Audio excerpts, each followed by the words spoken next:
Welcome to Films and Stuff with your hosts, Pete Mitchell and Ethan Hunt. Hi, everybody. Welcome back to the Films and Stuff podcast. I am Ethan, joined, as always, by my partner in crime, Pete.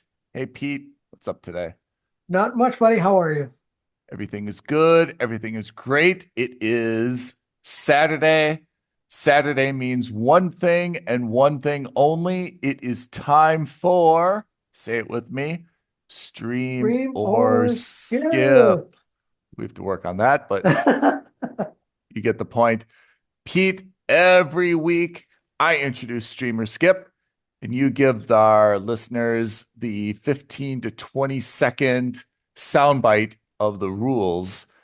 I will shut my trap and let you explain starting now. All right. Ethan and I have prepared lists of TV shows and movies for each other to watch. Every week, we randomly assign each other one of those shows. We watch at least 2 episodes if it's a series, or 30 minutes if it's a feature-length program. And on that basis, we determine if that show or movie is worthy of being streamed or skipped. Righto. Who should start this week? I can start. Mine is interesting. Oh. Interesting in the sense that I was assigned a show called Culprits, which again, originally a Hulu show, but I saw it on Disney Plus. Again, starting in 2025, our regular listeners will know. If it's a Hulu or a Disney Plus show, we're considering it one platform from now. That's right. So Culprits is a British show, and it is a heist show. Oh, so instantly intrigued. You've got me hooked because I love anything to do with heists. And the opening scene is actually pretty good. It's a guy who's getting chased down in a mansion, and he gets shot by a masked man. Okay. And then we flash to the next guy in the story, and it's about a father who's in Washington State. And he's living with his husband and their 2 children. And what happens is that you find out that, he's moved to Washington quite recently. He's trying to set up his own business. He's trying to set up a restaurant, but he's facing a lot of, let's say, societal problems, which is a very kind way of saying he's being racially discriminated by, I guess, the townsfolk. So like the community is like, oh, we don't like the fact that you bought this shop. Well, it was on sale for the last 3 years. No one was doing anything with it. And well, we don't like the fact that you're converting it into something that we don't like. What's wrong with the farm to table restaurant, things like that? And he doesn't get the approvals because he's a black guy, maybe because he's a gay guy. Who knows? There's a lot of problems there. But things get interesting because you see him and he's got a massive pile of cash. And it's clear that the guy who got shot in the first scene is somehow related to the guy in the second scene. And obviously, because we know that this is a heist show, we know that he clearly successfully did the heist. And this show does one of those classic things where it's set in the present, but also does a lot of flashback sequences in the past. Okay. And this guy, who's now this loving father of 2 children, used to actually work for a mob boss in London. And he gets recruited by Gemma Arterton, who everyone should know. We do. Who is planning a heist. And she wants to steal a massive load of cash. And so you put 2 and 2 together. All the people who we've seen who were getting chased by the masked man were members of the heist crew. Okay. And he's one of the members of the heist crew. He was dubbed Muscle. And everybody has different jobs, So one of them was called Officer. One of them was called Driver. One of them was called Muscle. It's kind of like Reservoir Dogs where everyone has different colors. Yeah. Yeah. In this case, everyone has different occupations. Or Money Heist. Yeah. Got it. Or like Money Heist, which the city, with the city names. Exactly. Yeah. So it's a It's This seems like a interesting. strange show from what you've described for Disney Plus, right? Yeah, exactly. I mean, it kind of makes sense for Hulu, but it's weird Right. to see something like this on Disney. It sounds like a little bit gritty or dark. That's the weird thing. Is it's Yeah. supposed to be gritty. It's supposed to be dark, but it doesn't feel gritty or dark. Oh, really? Yeah, it feels a bit sanitized. And I think that was the problem I had with the show. Is the production value seems a bit so-so, and it doesn't seem interesting, even though naturally I am attracted to heists. I wasn't super keen on this show. It's from what you've described, I would call this like Baby Driver. Remember that movie? Yeah, kind of. Yeah. Kind of. But clearly there's some question as to who these people have robbed from. Right. Clearly there's a question like everyone after this job has successfully happened, they've all split up and gone around the world. So Yeah. now he has to get the team back together to figure out who's coming after them and how do they protect themselves. That's the direction it's going. I only saw 2 episodes because, frankly speaking, it just felt like a mooch at best. Uh, I'm not, I thought this would be so up your, yeah, on paper, it sounds like it should be, but yeah. execution, not that great. Because if you look at IMDb describes it as after a heist, full stop, you're in. Yeah, The crew have gone their separate ways, but now they are being targeted by a killer one by one. yeah, I was kind of like, oh, I think that's actually your perfect byline for a show, right? yeah. Again, on paper, it sounds great, but Yeah. the actual execution seems a bit weak. It felt a bit Something's missing. sanitized. It just Yeah. didn't do anything for me. Again, Hmm. I give everything the benefit of the doubt because that's my theme for 2025. I'm going to give it a mooch. I don't think it's got inherently anything bad about it, but at the same time, it doesn't have anything that's really got me hooked.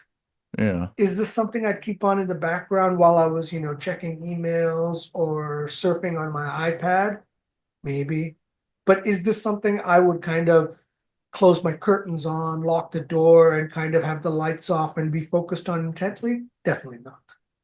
The challenge, I think, when you have a story like this is that your characters have to really be compelling Yeah, because more or less we all kind of know the outcome, right? I yeah, mean, it's not a story that's never been told. It's a story that's being told in a different way. And I think for that to really engage the audience, you need like characters that are really, really compelling and resonate with the audience. And if yeah, you don't have that, again, you can just kind of tune it out because you're like, well, okay, I kind of get it. This is what's going to happen more or less, and this is where it will end, you know? yeah, exactly. So I imagine like all the different members, the surviving members of the crew will get back together. They'll figure out who is chasing after them. They'll set up a trap and they'll Yeah. figure it out and they'll stop this guy and they'll get away with it. And there will be one member of that team who's kind of like the mole. They're kind of the mole, and everyone's going to be shocked. And oh, how did you know this guy? And oh, well, actually, it's my ex, something Yeah. or another. Yeah. And I told them because I had all these gambling debts and I had to pay them off. They've got my daughter hostage or blah, blah, blah, blah, right? 100%. So Yeah. it's nothing that you and I haven't either already seen or Yeah. couldn't figure out. Yeah. All right. Well, that's Culprits. Disney Plus slash Hulu. Yeah, I guess I'm a little bit sad. I thought it was really going to be something that would resonate strongly with you. All All right. right, my So friend. this is the one I'm excited for because I think, like Culprits for me, I thought this would be right up your alley. Yes, if only. So I had The Silent Sea is on Netflix. It is a Korean series.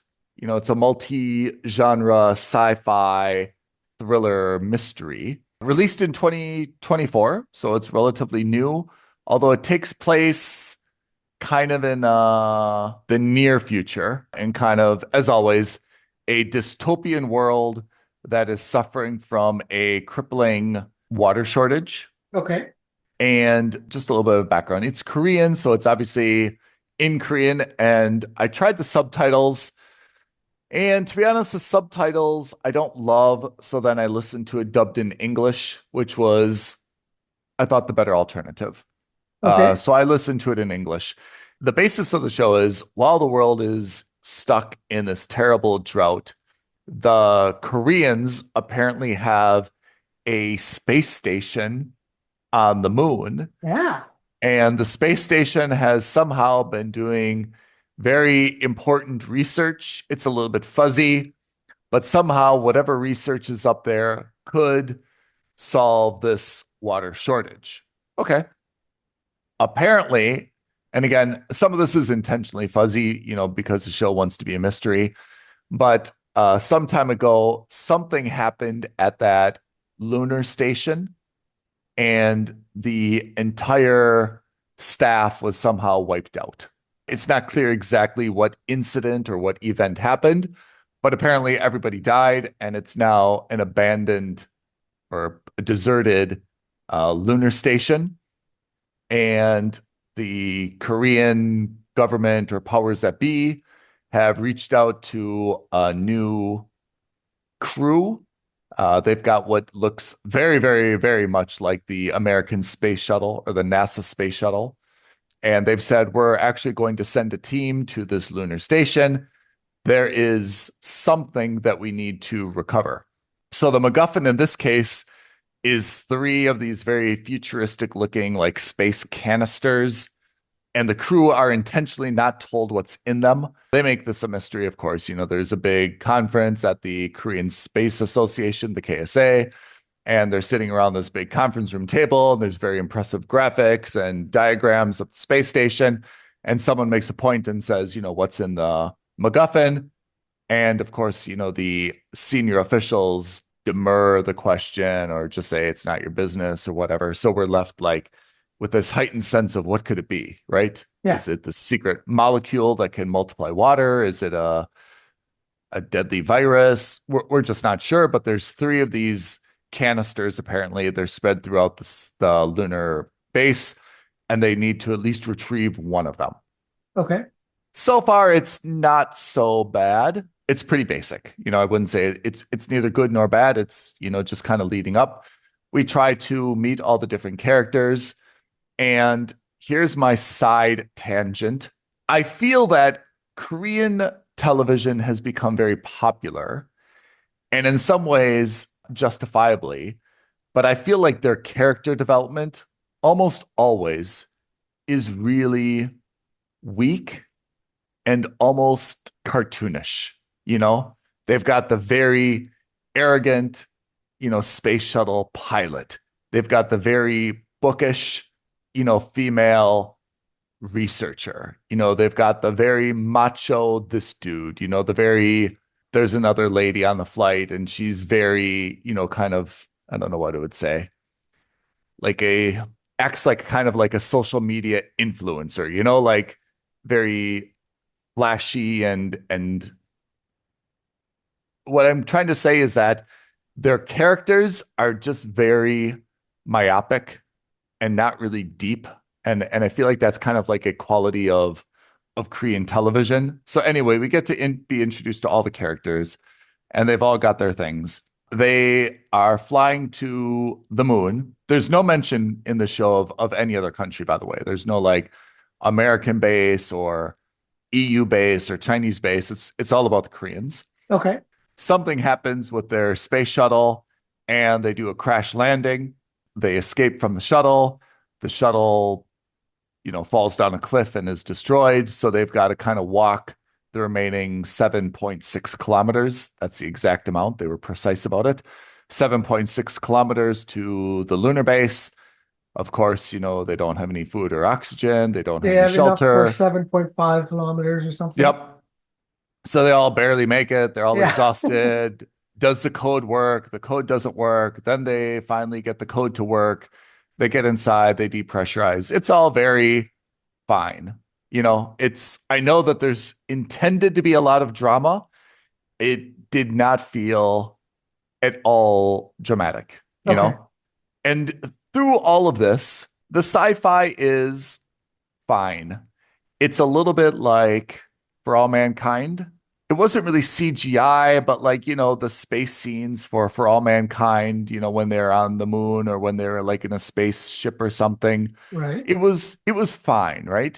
It Okay. wasn't incredible, but it was like just fine graphics, fine, images of, their space shuttle or the crash or the moon or them kind of bouncing on the moon. All of it was fine. It wasn't like, wow, like the gadgets on their spacesuits, once they get into kind of the airlock, all of it was fine. Okay. You know, I mean, it's not a criticism. It's just not it didn't blow me away like, oh, this is super new or this is fantastic production value or, oh, it's so cool how they plugged their suit into this to recharge. It was all very decent, like no complaints. The show absolutely could have stood on its own 2 feet. The technology and the sci-fi-ness didn't get in the way of the story, but it also wasn't like for geeks that you're like, oh man, like I never thought of that, right? So anyway, they get into the airlock, they get into the space station. Of course, they power it up and they come across a few of the dead bodies of the old staff. And again, it's the running mystery of, well, what happened here? Yeah. We weren't really told, the air quality is fine. We don't detect any pathogens or viruses. You can take your helmets off. We're just not sure how anyone died. It kind of looked like they drowned, but that's not possible. Just kind of like trying to enhance the mystery of what happened here. Okay. Is this scary at this moment, or is this just Not really, although you wouldn't be surprised if like something jumped out of somewhere. It's more of the flashlight is being swung around and then it falls, like the beam comes across, like some guy in the corner who's obviously dead, kind of full of like cobwebs and dust, but it's not like a grotesque jump scares or things like that. okay? Anyway, the group splits up, the drill, they're all going for their different things. And then you kind of start to know that there's a little bit of politics being played. So one of the K astronauts, we find out that, her sister was actually at the base. So she's a little bit compromised that she wants answers. She wants to find out what happened there, right? The Right. mission for her is second. She wants to find out what actually happened to everyone. She kind of goes on her own way. One of the pilots, he's actually got like a special instruction from, Of course. the Korean Space Association. He's got to go off and he's got to get this special thing. Someone else is, just, wants to get like some cool pictures and they're joking around, so they go their special way. Everyone just kind of goes their own special way. And then you start to see that then this is where, so up until this point, it's pretty bland, I have to say. I mean, I would probably say it was a skip just because there wasn't really anything interesting going on, but I'm like, okay, look, we've been an episode and a half, 2 episodes, nothing really amazing, but it's not horrible. And then things started to get like a little bit weird where clearly all of the people in the lunar base died of some type of, let's call it a virus, right? Okay. They're somehow zombies, and I expect that either they're going to come back to life because we've seen a few things that like indicate, like some flashlights have been stolen, some who's rummaged through my bags, kind of stuff like that. And then you see one of the guys, trips and he falls on a dead corpse slash zombie. And you see like these little micro or nano beads like kind of transferred from the guy's skin to the guy, and you can tell like he's going to be infected. He's sweating a lot, like weird discharges coming out of his ear. Clearly he's going to be infected and he's either Right. going to die or he's going to bite everybody else or something or another is going to happen. So that's 2.5 episodes in. I turned it off. I was tired. It was late. And to be honest, I wasn't getting anywhere with here. And now I just kind of, it came, I guess after that guy was infected, the realization is this is going to turn out to be a zombie slasher film. Right. It's no longer about the sci-fi. The sci-fi is the Just the setting setting. or the theme. Yeah. And I mean, of course, you and I are always up for a good lunar-based show, but it's not like The Expanse, right? Like The Expanse was such a good sci-fi show because of, the technology and the instrumentation and the concepts that they presented, right? Yeah. Like equally good to the story was just the idea of the space information that we got from The Expanse.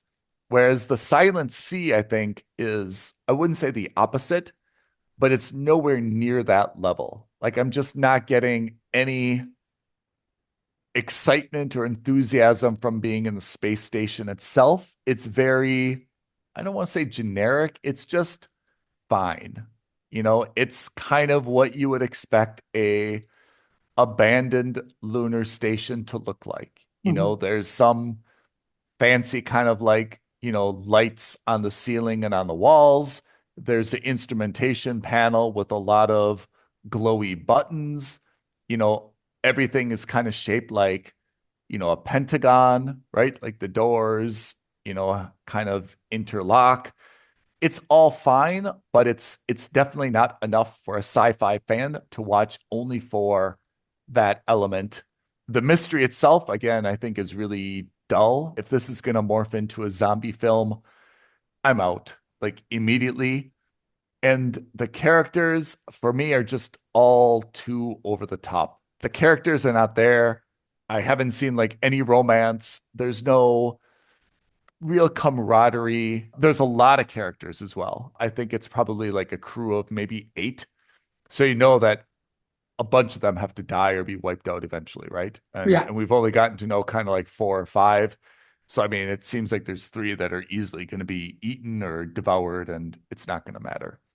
So that's my long-winded explanation of the Silent Sea. The Silent Sea is actually made after the Sea of Tranquility, which is a real I figured thing. as much. Yeah. Which is a thing on the moon, right? Which is cool. It would have been cooler if they would have like somehow worked that in a little bit more to the story, but they did not. I gave this a skip. I'm not going to feel bad about it. It's just not great from a storytelling perspective, not great from a sci-fi perspective. There's really nothing here to it. If you speak Korean and you really want to listen to a native Korean sci-fi show, maybe this is for you, but the mystery is not there, the thriller is not there, and the sci-fi aspect is not there for me. So I must give this a skip, which, Pete, this is not good. I think that's my 3rd skip of the year. Help me out next week, dude. All right, so let's see if we can fix that. Next week, you are on Apple TV Plus, so there's a positive.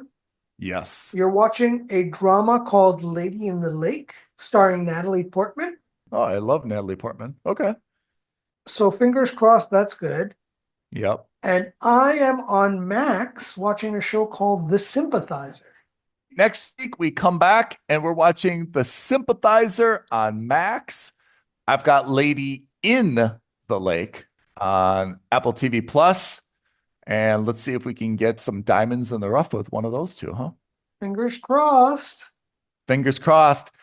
Pete, before we say our goodbyes, why don't you shout out our Instagram, YouTube creds so that folks can ring the bell, give us a thumbs up, and ask some questions or make some suggestions.